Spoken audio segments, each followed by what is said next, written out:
මං වගේ තරුණ කොල්ලෝ හොඳටම යන් අය Facebook එකේ මාර විදියට ඉන්නවා. ඒ වගේ මං වගේ තරුණ කොල්ලෝ Facebook එකේ, Instagram එකේ, TikTok එකේ, YouTube එකේ, X එකේ, Y එකේ, Z එකේ මේ ඔක්කොගෙම ඉන්නවා. අපි මුදල් හරි හම්බ කරනකොට products or service කියලා දෙකක් තියෙනවා. ඉතින් අපි මේ දෙක හරියට තෝරගන්න ඕනේ මොකක්ද අපි මේ කරන්න කියලා. ඒ වගේම ගොඩක් වැදගත්කමක් තියෙනවා. අපි මේ product එක හෝ service එක හෝ sales කරනකොට මේක යන්නේ නැහැ.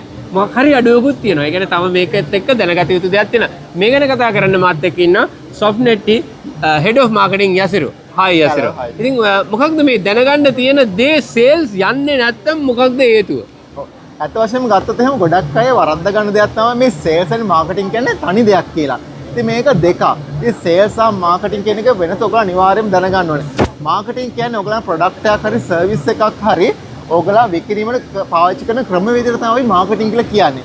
ඒක sale එකක් කියන්නේ මොකද්ද? sale එකක් කියන්නේ ඔයගොල්ලන්ගේ product එක හරි service එක හරි B2B B2C කෙනෙක්ට හුවමාරු ක්‍රමයකට ලබා දීම තමයි ඒක sale එකක් කියන්නේ. ඉතින් ගොඩක් වෙලාවට හුවමාරු ක්‍රමය කියලා අපි පාවිච්චි කරන මුදල් වලට තමයි.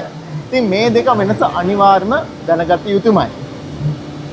බොහොම ස්තුතියි. දැන් මේක දැනගන්න ඕනේනේ. මේ මොකද එහෙම නැති වුණොත් අපේ එක මේ විකිනෙන්න අවශ්‍ය ක්‍රමවේද කියන්නේ ස්ට්‍රැටජි එක තමයි මාකටිං කියලා කියන්නේ. ඉතින් දැන් විශේෂයක් තියෙනවා. අපි ඉන්නේ Softnet එකේනේ. මේ Softnet එකේ head of marketing ඉන්නේ. මේ Softnet එකට එන අයව ඔයා නිකන් සාමාන්‍යයෙන් සලකන්නේ කස්ටමර්ස්ලා වශයෙන්ද නැත්නම් එයාටත් මුදල් හරි හම්බ කරනකොට මේ knowledge එක දෙනවද? ඔව්. විශේෂයෙන් ගත්තොත් එහෙම Softnet එක ගත්තොත් product ලොකු range එකක් තියෙනවා. ඉතින් මේ අපි product category කරනවා මේක හරියන්නේ මොන වගේ audience එකකටද? broad audience එකකටද? narrow audience එකකට මොන වගේ competition එකක්ද මේකේ තියෙන price point එක කොහොමද කියන එක මේ දේවල් අපි category කරනවා. ඒ category කරලා අපි තෝරගන්න මොන වගේ marketing channel වලටද හරියන්නේ කියලා. marketing channel කියන්නේ මොකක්ද? marketing channel කියන්නේ ගොඩක් වෙලාවට මම මේක වෙන් කරගන්න offline සහ online කියලා channel වලට වෙන් කරගන්න පුළුවන්. ඉතින් offline කියන්නේ ඔයගොල්ලෝ දන්නවා ගොඩක් වෙලාවට papers, leaflets ඊට අමතරව ගත්තොත් එහෙම තියෙනවා events වගේ ඒවා. අතන online ගත්තොත් එහෙම social media marketing, අතන website එක, marketplaces, email marketing වගේ ගොඩක් තියෙනවා digital platforms හරහා කරන marketing වලට. ඉතින් මේ products අපි match වෙන විදිහ බලලා ඒ platform අනුව අපි market එකේ ඉන්න audience එකට අපි introduce කරනවා. හරි. දැන් මේක තමයි කතාව. ඔයාගේ product එක කොච්චර quality වුණත්, කොච්චර ගණන් අඩු වුණත් දැන් ඕකනේ බලන්නේ quality එකයි ගානයි බලනවන්නේ කොච්චර කල්පවදිනවද නෑ මේක සේල් වෙන්නේ නෑ ඒකට තව හේතුවක් තියෙනවා මාකටිං කියන එක. ඉතින් මාකටිං කියන එක ආවට ගියාට නෙමෙයි ඒකේ ස්ට්‍රැටජි එකක් තියෙනවා. ඒ වගේම ඇසුරු කිව්වා වගේ දැන් ලීෆ්ලට් එකකින්ද මෙහෙම කියලා කිව්වා. නමුත් ඔයා මේක දකින්නේ කොහොමද? මේක ඔයා දකින්නේ ඔයාගේ මොබයිල් එකේ. එහෙනම් ඔයාගේ සේල් එක ඔයාගේ ප්‍රොඩක්ට් එක සර්විස් එක සේල් කරන්න නිකන් ඉඳලා හරියන්නේ නෑ.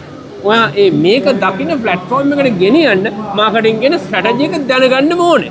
අනිවාර්යයෙන්ම ඇත්ත කතාවක්. ඉතින් මේකේ අපි උදාහරණයක් විතර ගත්තොත් එහෙම ඔයගොල්ලන්ගේ ප්‍රොඩක්ට් එක ගොඩක් වෙලාවට මැච් වෙන්නේ තරුණ පරම්පරාවකට නා. ඉතින් ගොඩක් වෙලාවට ඒක අපි තරුණ පරම්පරාවක් ඉන්නේ මොන වගේ මාකටිං channel එකකද? ඉතින් ගත්තොත් එහෙම Facebook එකකටත් වඩා Instagram එකක ගත්තොත් ලොකු තරුණ පරම්පරාවක් ඉන්නේ. ඒත් ඔයගොල්ලන් බලන්න Instagram එකේ වැඩිපුර ප්‍රොමෝෂන් ටාගට් කරන්න. ඉතින් ගොඩක් අයට ඔයගොල්ලන්ට ඕනේ awareness එකක්, අතර engagement එකක් නම් ඕනේ. ඔයගොල්ලන් බලන්න TikTok එකේ වලට අමතරව ඔයගොල්ලන් reels පාවිච්චි කරනවා. ඒ වගේ ඔයගොල්ලන්ගේ මාකටිං channel වලත් විවිධ sessions පාවිච්චි කරන්න පුළුවන්. ඉතින් ඔයගෙන් ඔයගොල්ලන්ට පුළුවන් ඔයගොල්ලන්ගේ business එක හිතන්නේ නැති තැනකට ගෙනියන්න හැකියාව තියෙනවා. හරි දැන් ඕක කිනකොට පොඩි නිවැරදි කිරීමක් කරන්න සිද්ධ වෙනවා. මොකද young generation එකේ ඉන්නේ Instagram එකේ කිව්වා නෑ. මං වගේ තරුණ කොල්ලෝ හොඳටම young අය Facebook එකේ මාර විදියට ඉන්නවා. ඒ වගේ මං වගේ තරුණ කොල්ලෝ Facebook එකේ, Instagram එකේ, TikTok එකේ, YouTube එකේ, X එකේ, Y එකේ, Z එකේ මේ ඔක්කොගෙම ඉන්නවා. ඉතින් ඒක නිසා මතක තියාගන්න මේ වයස අදාළකමක් නෑ. අදිට කිව්වට අපි ඔක්කොම සේල්ස් වලින් මාකටිං වලින් අපි තරුණ වෙනවා මුදල් හොයනකොට. ඉතින් ඒක තමයි කියන්න තියෙන කතාව. ඉතින් ගොඩක් වටින කරුණක ඔබට බොහොම ස්තුතියි. ඒ වගේම තව දෙයක් තියෙනවා Softnet අතින් ලොකු දෙයක් සිද්ධ වෙනවා මේ කස්ටමර්ස්ලාට මේ දේ දැනුම්පත් කරන්න. ඔව් විශේෂයෙන් ගත්තොත් එහෙම අපි Softnet එකේ මාකටිං විතරක්ම නෙමෙයි අපි කියන්නේ ප්‍රොඩක්ට් එක කස්ටමර් කෙනෙක්ට විකුණන දේ විතරක් නෙමෙයි. අපි ප්‍රොඩක්ට් එක ඔයගොල්ලන්ගේ ඔන්ටර්ප්‍රෙනර් කෙනෙක් අපි බිහි කරලා ඒක කොහොමද ඉස්සරහට ගෙනියන්නේ? ඔයගොල්ලන්ගේ ඊළඟ ස්ටෙප් එක මොකද්ද? ඒතර අපේ දෙන සර්විස් එක ගත්තොත් අපි A to Z complete package එකක් දෙනවා. ඉතින් සමහරක් අයට අපි ඔයගොල්ලන්ගේ business solution එක හදලා දෙනවා. ඔයගොල්ලන්ට Facebook page එකක් හදලා දෙනවා. කොහොමද ප්‍රොමෝෂන් එකක් කරන්න හැටි. මේ හැමදේම අපි අඳුරලා දෙනවා. අපි ඉදිරියට plan කරලා තියෙනවා මේ දේවල් online හරහා ඔයගොල්ලන්ට උගන්වන්න. මොකද Softnet කියලා කියන්නේ ඔයාව දැනුම්පත් කරනවා. නිකම්ම product එක service එකක් විතර නෙමෙයි. ඔයාව ඊළඟ තලයට එසවෙන්න අවශ්‍ය sales and marketing කියන්නේ මොකක්ද කියන එක තමයි මේ කියලා දුන්නේ. තව කරුණු ගොඩක් කියලා දෙනවා. ඔබට බොහොම ස්තුතියි. ඔබටත් බොහොම ස්තුතියි. ජය වේවා කියලා ප්‍රාර්ථනා කරනවා.